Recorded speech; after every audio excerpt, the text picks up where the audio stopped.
Banjir dan genangan air masih jadi permasalahan berulang. Hal ini membuat kekhawatiran tersendiri bagi warga Palembang. Saat curah hujan tinggi, salah satu penyebab banjir ini lantaran kurangnya kolam retensi. Saat ini Palembang hanya memiliki sebanyak 46 kolam retensi. Padahal, idealnya 77 kolam retensi agar permasalahan banjir bisa diatasi. Menurut Kepala Dinas PUPR Kota Palembang Ahmad Bastari, kekurangan kolam retensi ini lantaran Palembang tidak memiliki lahan yang luas. Namun, pemerintah akan menambah satu lagi kolam retensi seluas 4 hektar di kawasan kebun bunga. Belum.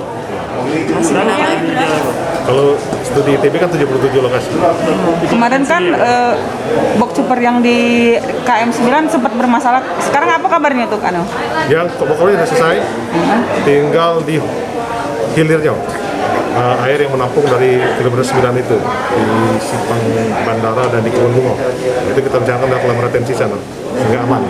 Berarti KM 9 tidak cak dulu lagi gitu. KM 9 tidak. Semua titik genangan tidak seperti dulu lagi. Kalau dulu kan